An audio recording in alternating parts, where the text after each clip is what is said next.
Are you lonely? Hey guys, so today I'll be doing a showcase on my Gulf War US Army kit.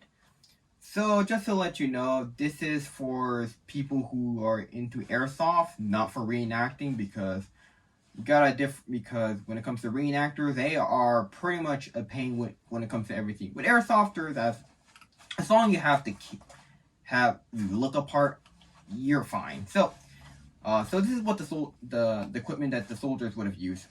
So first up, let's take a look at the uniform. So here we have the Desert Battle Dress Uniform, or DBDU, which or chocolate chip as famously called. And though they look pretty unique, they didn't really last long and were replaced by the DCU, which was introducing Gulf War in limited numbers. And as you can tell, as for the boots, these are the Vietnam era jungle boots with the Panama sole, and these are a commonly issued item. And though soldiers in the Gulf War were issued with desert boots, jungle boots is the one that the soldiers would have fought in. Plus, it's a bit more practical and time saving cost saving because if if you want to do Vietnam or Gulf War, you can get this boots and you're fine. Plus, they're pretty cheap. Plus, I got this from a surplus store for $40, and they were made by Rothco. And the difference between the originals and the one made by Rothco is very minimal. So I think it'd be fine. But of course, the reenactors will object to it because reenactors will always be reenactors. And last thing, you get this one. So this is the boonie hat that the soldiers would have been issued. Of course, they will not be wearing this as much, but it would have made them much more of a more tactical soldier if you don't like the helmet. And speaking of helmet, let's take a look at the helmet. So this is the Patriot helmet. As you can see, has the word chief in it. Pretty cool, I would say. And of course, this is not entirely accurate. Well, I mean, it is a Patriot helmet, but the chin strap and the liner is USMC, and it would have been issued way after the Gulf War. And I'm doing an Army impression, not a Marine impression. And the really reason why I had this is because it's the only Patriot helmet I have, and plus it's also a UN issue, I believe. Pretty interesting. Of course, I am missing the cataract, which is supposed to be a band around your helmet, which is supposed to identify the soldier from the air, I believe. I'm not sure too much. So yeah, it's a bit inaccurate, but I don't want to buy another Patriot helmet. So, all right. Now with that out of the way, let's talk about the gear. So the gear. All right. So here we have the Atlas pack. So the Atlas pack was introduced in 1973, but it was supposed to be used for Vietnam, but they never saw combat, or at least saw very limited combat, due to how late it is. And they were meant to solve the issues with the previous one, the M19, the M67 and 56, because the M56 was made of canvas and this was made of nylon, and nylon is pretty cool, I would say. So yeah, first thing first, the belt buckle is made of plastic, which though I do like how satisfying the snaps is, I'm afraid these things will break. And yes, they are durable plastic, but with plastic items, they are pretty unpredictable. Oh, trust me, I did handle with it, so I am pretty skeptical. But thankfully, these things didn't break for now. Alright, so with the pouches. So, the soldiers would have been given... So, this pouch would have hold three magazine for your M16 or M16A1, which I don't have, but I know a lot of people know about the M16, so yeah. But of course, if you're not a reenactor or more airsofter, you can pretty much cut it, which I think a lot of soldiers or civilians did, so it's not too big.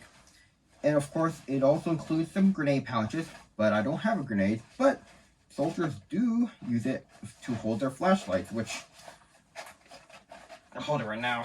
Okay, here it is. So this was developed during the Vietnam War, but they were issued to soldiers from the Gulf War. See, these are in a woodland-like camouflage. They're also been taped, so it might be army issue. So when you put in 2 clicks, it lights up as the one. You put 1 click, it will only do. You have to press the button in order for it to work. So yeah, they are not very practical, at least by today's standards. But if you wanna have, but you have this one and wanna, it's a flashlight. This is probably for you, though. It's not real. Though I would personally use a coast light. All right. So with that said, here is the compass pouch, which was, of course, the compass. So these are modern. This is just a civilian reproduction, but it is based off the original Vietnam era pouch, and I heard these are not good, at least the civilian ones. But I mean, if you wanna look like a soldier, but you need a compass, so I mean, might as well get it. So yeah, and here is the outlet strap, which I would say they are pretty good. Shame it doesn't have a clip for the backpack, but yeah. So in the back, you have 2 canteens, and these canteens, soldiers will commonly be using 2 canteens because, well, for one, Iraq is pretty hot, and 2, you do not want to have 1 canteen. Trust me, because I have a lot of experience with these canteens, and water do run out quicker than you know it. So you gotta have your 2 canteens. Also, you also have the butt pack, which I heard they were not issued to soldiers, but I see a lot of pictures of soldiers being given using these butt packs. Also, it's worth noting these are not these are made way after they were made a little bit after the Gulf War, as the one in the Gulf War would have been like either a Vietnam issue or have these these weird looking clips in it.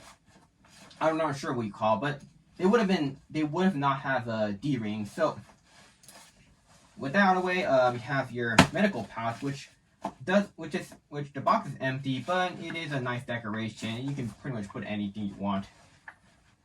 And lastly, oh yeah, forgot, you also got the bayonet, which I do not have, because for one, bayonets are not only hard to get, but they're also expensive for a knife that you don't really use.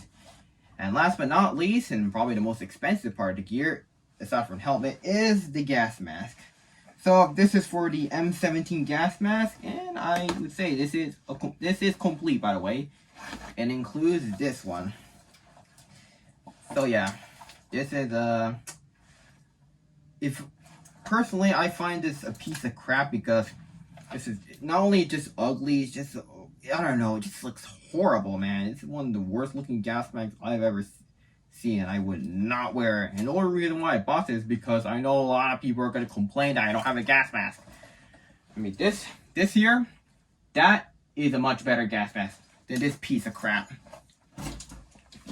But you do have a shovel, which is for the trifold shovel, which I do have, but this thing is for kids, so yeah, my mistake. But yeah, so this would have been though it's not as commonly seen, you will see soldiers being issued with it, either like to replace a canteen, or or as an add-on, maybe in the bag or the butt pack or whatever. It's, I don't know, not too, but it is there. So I think we got all of it covered. So yeah, that's pretty much it for my basic Gulf War kit. Unfortunately, I don't have a M16 to show you, but if you really care about the M16, just go watch some other YouTube video for M16s. I mean, there's so many of them, okay? But yeah, bye!